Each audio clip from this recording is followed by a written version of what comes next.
तर नमस्कार मित्रांनो, आजचा आपला खास ब्लॉग आहे माळेगाव यात्रेचा। तुम्हाला आज आपली माळेगाव यात्रा आपण दाखवणार आहे। तर आपल्या सोबत आहेत नाना, सूरज आणि सरफराज। त्यांना घेऊन निघालो आज आपण खास माळेगाव यात्रेला। पहिला आपल्याला जाऊन नंबर 1 पार्किंग बघून गाडी लावायची। मग काय गेलो सनमुन्या पार्किंग मध्ये गाडी लावली। मग काय चला म्हणलो, मग काय निघालो सनन। तर काय म्हणते पब्लिक, फायनली आपण माळेगाव मध्ये पोहोचलो। तर बघा माळेगाव मध्ये गर्दी कशी आहे। तर मित्रांनो, माळेगाव म्हणल्यावर काय नादच खुळा। तर माळेगावच्या यात्रेला कोण कोण आले मित्रांनो नक्की कमेंट मध्ये सांगा। तर चला म्हणलो खाली, मग काय निघालो सनन। खाली गेलो तर काय पाळणे घर घर घर घर फिरला ते। मग चला म्हणले, पोरायनं म्हणले बाई आम्हाला पाळण्यामध्ये बसायचे। मग चला म्हणलो, काय गेलो सनमुन्यात तिकीट काढायला लावलं। फक्त 50 रुपयामध्ये घर घर घर घर अख्खं माळेगाव बघून यायचं मित्रांनो, नादच करायचं नाही। मग काय सनमुन्या पाळण्यामध्ये बसले। मग काय पाळणा घर घर घर घर फिरला होता। मग काय आपल्याकडे बघून हाय बाय केले। मग काय त्यांच्यासोबत दुसऱ्या मित्रांना हाय बाय केले। मग काय खाली आलते। मग काय नंबर 1 माळेगाव दिसलं भया। मोदका गोवापाशी नंबर 1 डान्स चालू होता। चला म्हणलो मोदका गोवा बघू म्हणलो। मग काय गेलो सनमुन्यात 4 तिकीट काढले। मग काय गेलो वरी। तर मोदका गोवा बघितला मित्रांनो। तर असा मोदका गोवा होता की काय नादच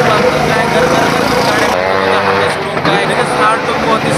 लगेच आलटो फिरवली घर घर घर गला सादर करणं म्हणजे का सोपं नाही मित्रांनो। त्याला बी दम लागतो ना। तर मोदका गोवा बघून मस्त वाटलं मी। तर ह्या 2025 मध्ये असे 2 आटम आलते मित्रांनो। तर पैसे देऊन जिरून घ्यायची वेळ होती, पण ते आपण काय खेळलो नाही। तर बघा मित्रांनो, हे कोण खेळला असलं तर खरं कमेंट मध्ये सांगा कसं वाटलं। मग काय ब्रेक डान्स नंबर 1 होता। मग चला म्हणलो ब्रेक डान्स मध्ये बसूया म्हणलो। मी सूरज भैया बसलोय, काय नाना आणि सरफराज एका मध्ये बसल्या बसल्या नंबर 1 वाटलं। झापूक झपूक झापूक झपूक फिरलाल्यावर मग काय पोटातलं पाणी चालायला लागलं। तर डीजे बसल्या ब्रेक डान्स मध्ये कोण कोण बसले मित्रांनो नक्की कमेंट मध्ये सांगा। ब्रेक डान्स मध्ये बसून मस्त वाटलं मित्रांनो। तर दाखवायसारखं भरपूर काय होतं मित्रांनो माळेगाव मध्ये, पण आजचा मिनी ब्लॉग थोडासा मोठा होणार होता म्हणून थोडासा शूट केलो। कसा वाटला मित्रांनो आजचा छोटासा मिनी ब्लॉग सांगा। लाईक शेअर कमेंट करा। #रिक्षावाला